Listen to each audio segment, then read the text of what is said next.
Hello, thank you for joining us today. We're the Yangtastics. I'm Alexa Terry. I'm Abby. I'm Adam. And I'm Alex. And today we're going to be talking about health and wellness. The date is the 23rd. And we're going to kick it off with technology.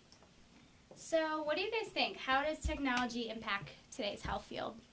I think technology in today is actually awesome. I think it really, kickstarts everything. It gets us along. We get to communicate with our doctors. Doctors can communicate with the patients, and I think that's a good thing. It could help with a lot of different things, especially if someone's like housebound or something like that. You can talk to your doctor without having to actually make an appointment and things like that. I think it's definitely making it easier for patients to come into the doctor's offices and people to keep records. Definitely makes it more easy to organize stuff and for doctors to be able to get more in touch with their patients. So, the healthcare is just going to be the biggest problem because of the amount of money that's going to get invested into it and, how much these companies like Medicare, Medicaid are going to be worth investing this, how quickly is the technology really going to be there to the point where it's just, you just download your app and you walk into the doctor's office and then boom, without filling out any paperwork, you have all your stats and any information and family history and et cetera, et cetera. And I think it's just going to expand and blow up until everything is a computer. Do you guys think that doctors are going to agree with health apps? Because wouldn't that put their jobs in jeopardy? Yeah, that's going to change their jobs 100%. Yeah, I think so too. I think so too, but also I think that it'll help because it'll make it more convenient to patients as well as doctors, even keeping records and being able to get in touch with them more often. Yeah, I agree. And is there any type of health apps that you guys use in your day-to-day? In my personal experience, I've used the MyFitnessPal and Fitbit app and things like that, and I think it honestly does help in your everyday living and things like how you eat and how active you are and things like that. I think it makes you a lot more self-aware, and it's a really great thing, I think. I also use MyFitnessPal. I also use an app called Foodicate, and that is a good health app to track food, nutrition, making sure you're getting your right nutrition every single day to optimize your energy. The one health app I used from our previous assignment is Pacifica, and Pacifica is really cool. I actually ended up using it. I didn't get up to use it every 7 days, but I did get to use it.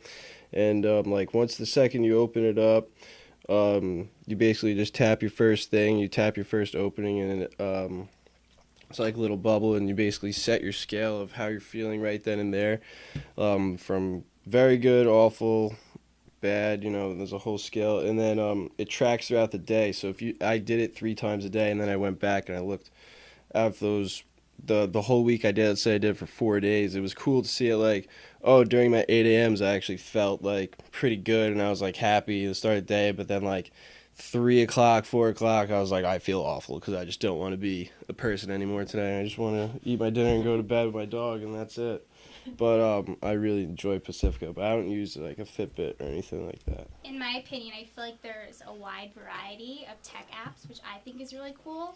Do you guys think that there's a nice wide variety of apps that target all age ranges? Yeah, I'd say so. I feel definitely because of how the newer generation is basically put into technology from at birth. Literally, you will see babies and toddlers with iPads and iPhones, and they know how to use them, which, that's good and bad, but, I definitely think health-wise that it could be a good thing because they know how to navigate things like that, and there's, I think, a large variety of different activities for children, and of course the Fitbit app and things like that for more of our age range, teenage years up. So I think it's a really good thing that we have a wide range. And at the same time, we have to think about we're also we grew up when we started having our TVs and we had our VHS, and then it went to DVD, and that was a big deal. And then you had the VHS and the DVD player, and you weren't allowed to sit too close to the TV.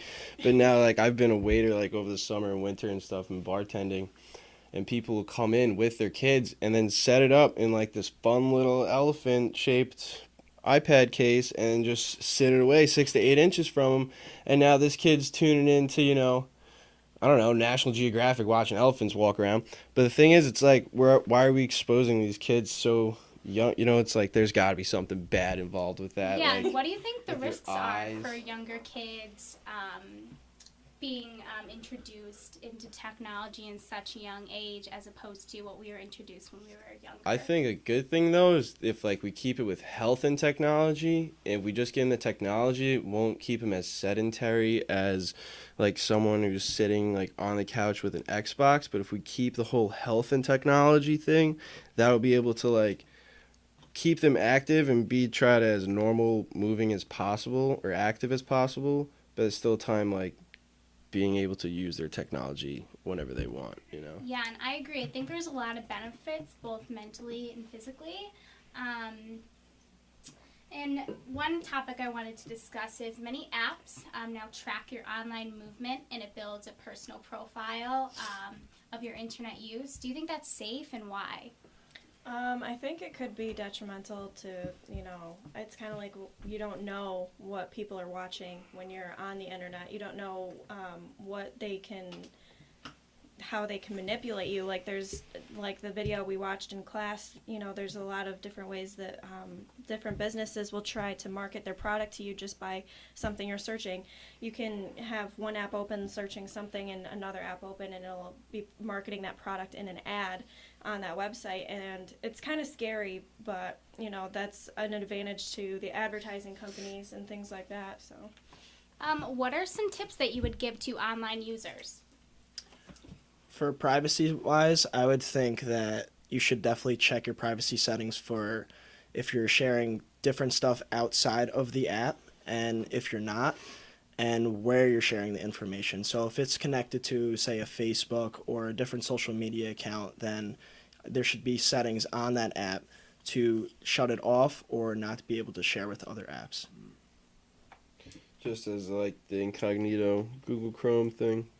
That it's a positive thing for your personal self, but like, once the 1% chance or whatever the percent chance of the slim chances we'll say of your identity being stolen and like your life getting messed up pretty bad by someone having all of your access to your money and your accounts have to get frozen and all this other stuff. I mean, it's just becoming worse and worse because there's just more and more information available through a computer.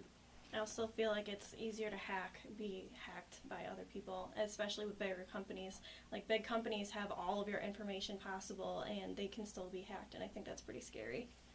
So going back to the medical field in class, we talked about how new apps and data programs allows doctors to get data from patients more easily. What do you guys think about that? How like your personal data can be easily like switched from doctor to doctor? What do you think about patient confidentiality terms? Well, I know in my personal experience when I've had doctors, it seems like they always want to communicate with each other, but they ask for my permission first, which is good, but you never know if maybe they don't get your permission and they do it anyway. I mean, of course there's a confidentiality issue there, but you really never know nowadays. I think if anything, it could actually be like, yeah, you're going to have more information and, well, the possibility of more information and more history, but it could also mean that it's actually more secured if it's online. Same thing as like if you're having $1,000 in cash in your wallet or if you have $1,000 on your one credit card, and it's the same difference. And then I don't know where I'm going with it, but that's where I'm going. Yeah, exactly. So what do you guys think for final thoughts? Final thoughts, I think that technology in the health field has its pros and cons, but I think that it should be working for the better to communicate better with doctors, and doctors communicate better with their patients. I think overall it's just going to improve, I don't know, all the little things that we're missing, I guess, especially with like nutrition and activity, and then through healthcare, and then like having your information safe, like I was saying before. So instead of the paper, it's all on the computer. You're not gonna there's not going to be someone in an office somewhere being able to read your information if they just open a folder. They're going to have to go in through a code and everything like that and then pull up your information, when someone just has to know your last name and flip the page. And overall, I guess what we're trying to say is there are pros and cons to technology. I think it's a good thing because it makes more knowledge go around the globe. It gets people more informed about health facts, but you also have to be conscientious of your safety. So thank you so much for listening in. We are the Yanksters. For more information, you can follow OzTech Health on our web blog to get more information about our topics. Thank you. Thank